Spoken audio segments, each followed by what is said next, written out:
को गीत के माध्यम से आपसे कह रहा हूं। भाई जो वैष्णो देवी जाए उसके बच्चे वैष्णो देवी जैसे ही हों, 4 हाथ के हों। हाथ 4 ना हो तो उंगली तो 6-6 जरूरी हो। गलत तो नहीं है? हाथ उठा के मुझे बताते रहे, सही बात है। भाई वैष्णो देवी जा रहा है तो ऐसा ही बच्चे लेके आए। अगर हाथ 6 ना हो तो उंगली जरूर 2-2 4-4 निकली हो। ब्याह करने में, शादी करने में भी परेशानी होगा, 6 उंगलियों का लड़का ढूंढो अब इसके लिए। और जो भैरव जाए उसके बच्चे शराबी हो, उसके घर वाले शराबी हो ना हो, हैं? भाई जैसे कि पूजा कर। अच्छा एक बात बताओ, आप देसी घी की दुकान पे जाना और ये कहना भैया 1 लीटर दारू या 1 अद्धा दे दे, गाली देगा। ये कहेगा तुझे दिखता नहीं है घी की दुकान है, यहाँ घी मिलता है। और दारू की दुकान पे जाकर ये कह दो भैया घी दे दे, तो क्या कहेगा? गाली देगा। अब जो तुम हनुमान के मंदिर जाओगे तो तुम्हारे बच्चे उल्टे सीधे ही पैदा होंगे, मोटी बुद्धि के ही बच्चे पैदा होंगे। कहते हैं जय हनुमान ज्ञान गुण सागर। इतना ज्ञान था उसे, यही पता नहीं थी संजीवनी बूटी कौन सी है, हैं? उसे यही पता नहीं था ये सूरज है या फल है। देखो अब ये ज्ञानी आदमी के लक्षण है, ये अज्ञानी आदमी के लक्षण है। और जो कावड़ लेने जाए उसके बच्चे शिवजी जैसे हो जाएं। भांग पिए, भांग ना मिले शराब पिए, इंग्लिश ना पिए देसी पिए। हमारे बीच में भाई संदीप जी आ चुके हैं, एक बार जोरदार तालियों से स्वागत करें भाई संदीप जी का। अब बताओ मैंने इसमें कुछ गलत कहा हो तो? और मैं ये भी कहता हूं कि अगर तुम बाबा साहब के पास आओ तो तुम्हारे बच्चे बाबा साहब जैसे ही हों। फिर भी थोड़ा सा शेयर कर दें, घर में बैठे हुए आपके और जो रिश्तेदार हैं वो उस माध्यम से आपके दोस्त फेसबुक पर सुन सकें, तो सभी अपना मोबाइल निकालकर एसएम न्यूज डालकर उसको शेयर कर दें, आगे बढ़ा दें, ताकि और लोग भी घर बैठे यहाँ के प्रोग्राम को लाइव वहां देख सकें।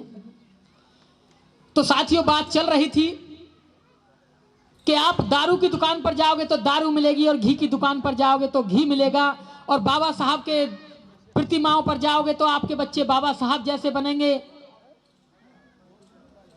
और वैष्णो देवी जाओगे तो आपके बच्चे वैष्णो देवी जैसे बनेंगे, और भैया कावड़ लेने जाओगे तो आपके बच्चे शराबी नशेड़ी गंजे ऐसे ही मिलेंगे। घर आए नहीं आगे पड़ोसी के घर में ही चले गए, पिट के आए, कपड़े तन पे हैं नहीं है, यही होश नहीं है, तो आपके बच्चे ऐसे ही बनोगे। तो इस तरीके के पाखंड लोगों ने फैलाए और फैलते रहे हैं। आप लोगों से कहते हैं कि भैया इन्हें छोड़ दो, तो पीछे हमारी माताएं बैठी रहती हैं, हमारे महिलाएं बैठी रहती हैं, कहती हैं नहीं दादी दादा परदादा सब करते चले आ रहे हैं, हम तो जो करते आ रहे थे उसे ही करते आ रहे हैं। भाई क्यों करते आ रहे हो? क्यों करते आ रहे हो? किसने आपको सलाह दी ऐसा करने के लिए? क्या कभी आपने सोचा कि ऐसा करना उचित है या अनुचित है? क्या पीछे से चली परंपराएं आ रही ठीक हैं? क्या पीछे से चली आ रही सारी रीत रिवाज अच्छे हैं? नहीं, सब गलत हैं। पहले रिवाज था 3 दिन बारात रुकती थी, आज आप रोक के देखो 3 दिन, 2 घंटे में ही कहते हैं भैया खाना खाओ और निकलते रहो, हैं? वहां परंपरा नहीं निभाते। तो इन परंपराओं को तोड़ दें, ये परंपराएं गंदी हैं। जो बहुत ज्ञानी लोग थे वो बाबा साहब को बाबा कहते थे, और कहते थे कि बाबा साहब तो हमारे प्रेरणा स्रोत हैं। यानी कि जो अच्छे पढ़े लिखे लोग थे वो बाबा साहब को अपना आदर्श मानते थे। क्यों मानते थे, कैसे मानते थे? और यहाँ के जो संत ऋषि थे, संत बोले तो ये सफाई अभियान जो चल रहा है, जिसे मोदी सरकार कह रही है कि स्वच्छ अभियान, ये कोई स्वच्छ अभियान नहीं है। स्वच्छ अभियान के जनक थे बाबा संत गाड़गे, जो धोबी समाज से बिलोंग करते थे। कौन थे?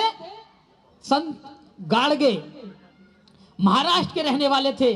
वो गांव गांव जाके झाड़ू लगाते थे और अपने समाज के लोगों से कहते थे कि अपनी बस्तियों को साफ सुथरा रखो, झाड़ू लगा के टाइम से। अभियान बाबा गाड़गे ने चलाया। तो बाबा गाड़गे भी बाबा साहब को अपना आदर्श मानते थे। और बाबा साहब की जिस दिन मृत्यु हुई 6 दिसंबर 1956 को, तो बाबा गाड़गे बहुत बीमार थे, और जब बाबा साहब का संदेश ये मिला गाड़गे साहब को कि बाबा साहब इस दुनिया में नहीं रहे, तो बाबा गाड़गे रोने लगे और कहने लगे अब मेरा भी इस दुनिया में रहना उचित नहीं है, अब मैं किसके सहारे, किससे प्रेरित होऊंगा। और ठीक 10 दिन बाद बाबा गाड़गे ने भी अपने प्राण त्याग दिए। इसे कहते हैं प्रेम। एक संत, एक महात्मा, एक ऐसा संत जिसने बाबा साहब के लिए यह कहा कि बाबा साहब मेरे आदर्श हैं। तो ऐसे संतों को भी प्रणाम करता हूं। तो ऐसे संत